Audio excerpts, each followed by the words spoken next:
41वे मराठवाडा साहित्य संमेलन नुकतंच शनिवार रविवार म्हणजे 25-26 सप्टेंबरला पार पडलं. सुप्रसिद्ध कादंबरीकार बाबू बिरादार त्याचे अध्यक्ष होते. त्या कार्यक्रमाच्या या संमेलनाच्या प्रसंगी मराठवाडा साहित्य परिषदेचे अध्यक्ष कौतिकराव ठाले पाटील यांनी अशोक चव्हाण यांच्याकडे एक मागणी केली जाहीर. त्याच्यावरचा एक व्हिडिओ सुशील कुलकर्णी यांनी केला अनलायझरवरती. त्याच्यामधला जो एक वाङ्मयीन पैलू आहे त्याची जरा जास्त चर्चा झाली पाहिजे. साहित्य परिषदेसाठी नांदेडला जागा आम्ही मागितली होती आणि अशोक चव्हाणांनी अजून ती दिलेली नाही असं त्यांचं ते म्हणणं होतं आणि चव्हाणांनी शासकीय पातळीवरती तिला कशी टोलवाटोलवी करायची ती व्यवस्थित करून तो विषय बाजूला काढला. मूळ मुद्दा असा उपस्थित होतो जो सुशील कुलकर्णींनी केला होता की साहित्य परिषदेचं काम हे जागा बांधकामं मग त्या जागा भाड्यानं देणे मग त्याचं उत्पन्न मिळवणे आणि ते चालवणे हे आहे का. म्हणजे मूळ प्रश्न कुठं तयार होतो हा फक्त मराठवाडा साहित्य परिषदेपुरता विषय नाही आहे की अशा संस्थांना भूखंड सरकारने द्यावा, त्या भूखंडावरती बांधकाम करावं, मग ते बांधकाम आणि ते सगळं चालवण्यासाठी जो पैसा लागतो तो यांच्याकडे नसतो, मग त्यासाठी मग त्याच्यातल्या जागा भाड्यानं देणे आणि मग त्या भाड्यावरती हे चालवणे. मग हा सगळा उपद्व्याप कशासाठी करायचा. आणि आताही मराठवाडा साहित्य परिषदेला एक भूखंड आहे. विदर्भ साहित्य संघाची तर प्रचंड मोठी इमारत राम शेवाळकरांचे जे बिल्डर चिरंजीव होते त्यांनी बांधून दिलेली आहे. त्याच्यानंतर पुण्याला महाराष्ट्र साहित्य परिषदेला टिळक पथवरती खूप मोठी त्यांची इमारत आहे आणि मुंबईला साहित्य संघाची आहे. आता लक्षात घ्या की ह्या अशा प्रकारच्या ज्या संस्था असतात त्यांचं कामच मूळ काय आहे हे लक्षात घ्या. 41वे मराठवाडा साहित्य संमेलन होतं त्याच्या निमित्ताने ही चर्चा चालू आहे. त्या ठिकाणी प्रत्यक्ष वाङ्मयीन काय काय घडलं. जो संमेलनाचा अध्यक्ष होता जो कादंबरीकार बाबू बिरादार यांची एक आदिवास नावाची कादंबरी त्याच दिवशी प्रकाशित झाली, 6वी कादंबरी. आता एक साधा बाळबोध प्रश्न एखाद्या ज्याला खरंच ज्याचा साहित्यावरती त्याचा जीव आहे अशा एखाद्या रसिकाला पडू शकतो की ह्या साहित्यिकाला जो तुम्ही अध्यक्ष केलेला आहे तर ह्याच्या आत्ता नव्या आलेल्या कादंबरीची तुम्ही दखल घेतली का. या संमेलनासाठी आलेल्या पाहुण्यांना पुष्पगुच्छ देता, शाल श्रीफळी देता, त्याच्यानंतर स्मृतिचिन्ह देता की ह्याच्याऐवजी हे पुस्तक जे त्या संमेलनाच्या अध्यक्षाचंच आहे जे नवीन आलेलं आहे ते त्या पुस्तकाच्या प्रति प्रकाशकाकडून खरेदी करून त्या ठिकाणी देण्यात आल्या का. तसं झालं असतं तर मूळ उद्देश सफल झाला असता. कवी संमेलनामध्ये परिसंवादामध्ये जे वक्ते कथाकथनामध्ये जे लेखक सहभागी झाले होते ह्या सगळ्यांना संमेलनाची आठवण म्हणून संमेलनाच्या अध्यक्षाचं पुस्तक दिलं गेलं का. किंवा मराठवाडा साहित्य परिषदेनं स्वतः प्रकाशित केलेलं वाचन संस्कृतीवरचं पुस्तक किंवा इतर कुठलं पुस्तक याच्या प्रति तरी दिल्या गेल्या का. म्हणजे जे मूळ काम आहे साहित्य परिषदांचं या संस्थांचं अशा पद्धतीच्या ते होताना दिसत नाही आणि आपण मागणी कुठली करतो आहोत दुसऱ्या पद्धतीची. अशा प्रकारच्या संस्थांना भौतिक पातळीवरची काही ना काहीतरी एक इमारत लागते हे आपण गृहीत धरू, पण ती मिनिमम असावी. मिनिमम यासाठी किमान यासाठी की तिचाच खर्च हे एक ओझं बसू नये.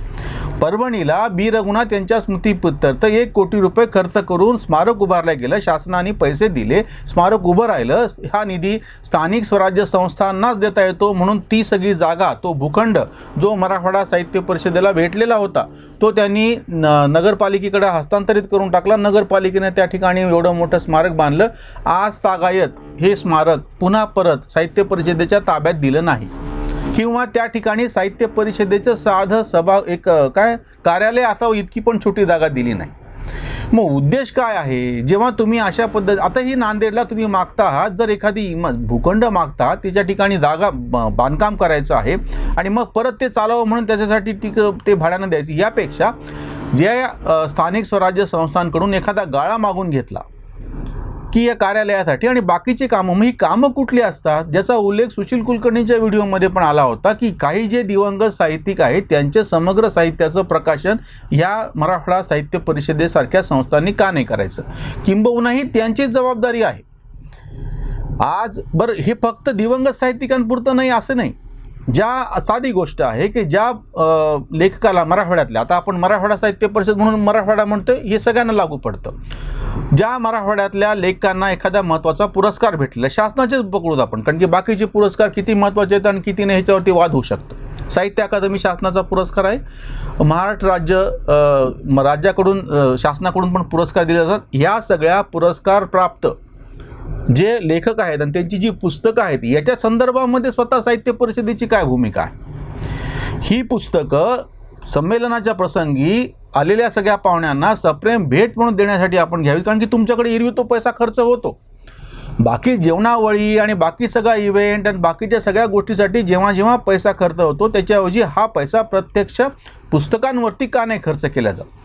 दुसरी महत्त्वाची गोष्ट म्हणजे साहित्य परिषद किंवा बाकीच्या संस्था मोठ्या मोठ्या लेखकांवरती परिसंवाद घेतात. ह्या परिसंवादाचे काही विशेष अंक, प्रतिष्ठान नावाचं जे त्यांचं नियतकालिक आहे किंवा बाकीचे विदर्भामध्ये पण असं होतं युगवाणी आहे किंवा त्याच्यानंतर महाराष्ट्र साहित्य पत्रिका म्हणून आहे त्यांचं, तुम्ही कुठलंही असं गृहीत धरा.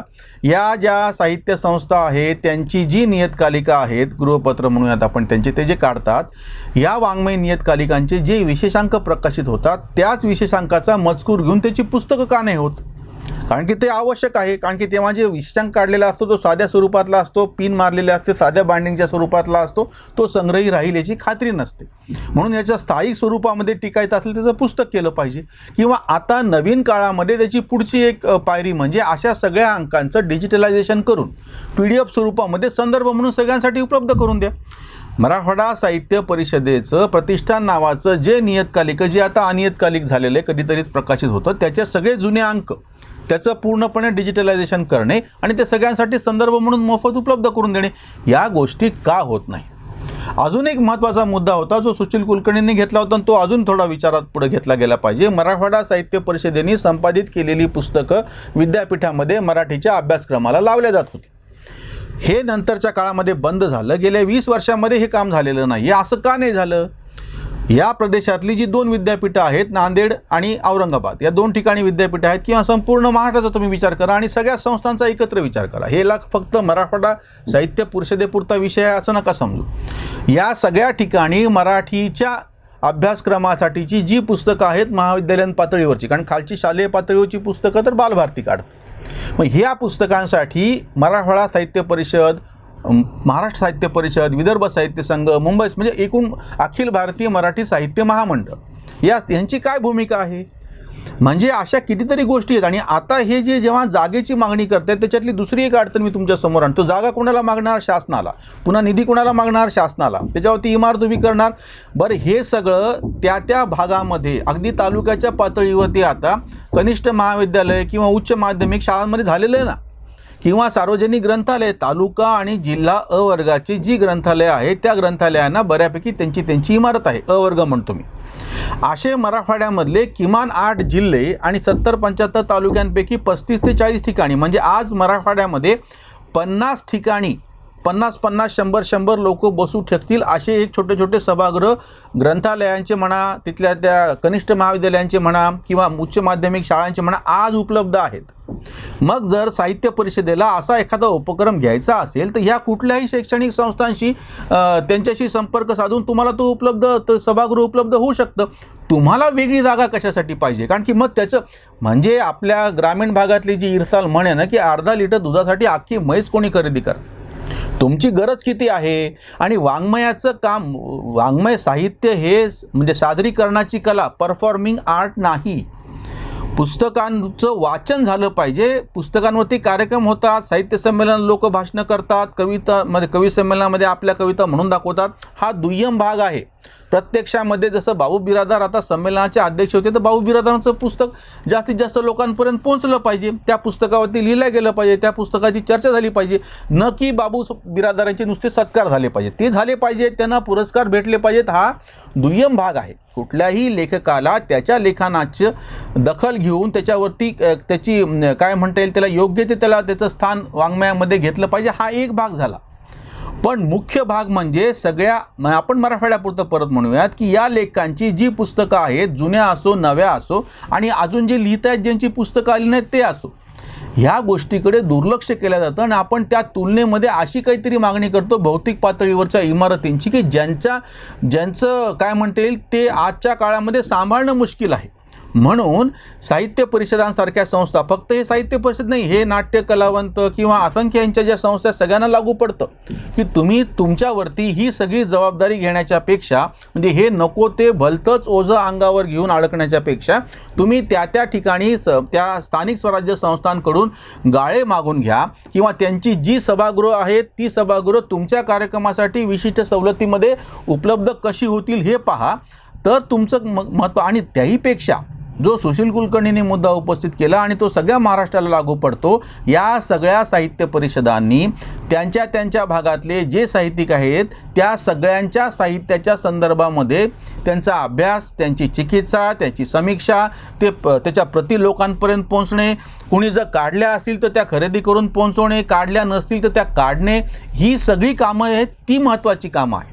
आणि यासाठी जो शेवटचा मुद्दा मी परत एकदा उपस्थित करतो, सगळ्यात महत्त्वाची गोष्ट अशी आहे की आत्ता महाराष्ट्रामध्ये जी 11-12 विद्यापीठं आहेत त्या ठिकाणी काम करणारे सगळे प्राध्यापक, त्याच्यानंतर कनिष्ठ महाविद्यालय आहेत 11वी-12वी म्हणजे ज्याला आपण म्हणतो, त्यानंतर उच्च माध्यमिक शाळा आहेत, या ठिकाणचे मराठी शिक्षक, या सगळ्यांची मिळून थोडी की नाही जवळपास 5,000 इतकी संख्या होते. इतके आज मराठी आणि त्याच्या अध्ययनमध्ये ह्याच्यामध्ये काम करणारे लोक आहेत. ह्या सगळ्यांना जोडून घेण्यासाठी किंवा ग्रंथालय 12,000च्या पेक्षा जास्त ग्रंथालय आहेत, महाविद्यालयाची ग्रंथालय, सार्वजनिक ग्रंथालय, शालेय ग्रंथालय, प्रकाशकांच्या संस्था, हे एवढे मोठे प्राध्यापक आणि अध्यापक शाळेत शिकवणारे शिक्षक, या सगळ्यांच्या समन्वयाचं काम अखिल भारतीय साहित्य महामंडळाने करायला पाहिजे. म्हणजे जसं हे जे मराठवाडा संमेलन म्हणजे या प्रदेशामधले ग्रंथालय, या प्रदेशामधल्या प्राध्यापकांच्या संघटना, या प्रदेशातल्या प्रकाशकांच्या संघटना किंवा संस्था, या सगळ्यांचा मिळून एकत्रित उत्सव असावा. म्हणजे मराठवाडा संमेलन किंवा आता आम्ही अखिल भारतीय संमेलन म्हणतो, अखिल भारतीय संमेलन म्हणजे फक्त सजावटी दिखावाचा कार्यक्रम न होता माय मराठी महोत्सव, ज्याच्यामध्ये प्रकाशक परिषद, त्याच्यामध्ये ग्रंथालय संघ पूर्णपणे राज्याचा, त्याच्यानंतर अध्यापकांच्या संघटना, शिक्षकांच्या संघटना, या सगळ्यांचा समावेश असावा. तसं झालं तरच ते व्यापक होऊ शकेल आणि मूळ उद्देश जो आहे तो सफल होऊ शकेल. साहित्य संस्कृती मंडळाकडून पुस्तकं काढली जातात. आता सुशील कुलकर्णींच्या व्हिडिओमध्ये पण जो उल्लेख होता की या प्रदेशातल्या ज्या दिवंगत साहित्यिकांच्या पुस्तकांची दखल घेणे, परत नव्याने ते छापणे, तसंच नवीन जे लिहित आहेत त्यांच्यामधलं सुद्धा प्रतिभा ओळखून त्यांना प्रकाशामध्ये आणण्यासाठी प्रयत्न करणे, ही कामं आवश्यक आहेत. म्हणून अशी मागणी करावी वाटते की साहित्य परिषदांची बांधकामं ही दगड, वीट, वाळू यांनी करून जमत नाही. अशा पद्धतीच्या इमारती ह्या साहित्याला पोषक असतील असं नाही, किमान असावी ती गोष्ट वेगळी. साहित्य परिषदांनी प्रत्यक्ष वाङ्मयीन इमारतीचं बांधकाम कसं करता येईल ते पाहावं, ती जास्त महत्त्वाची गोष्ट आहे.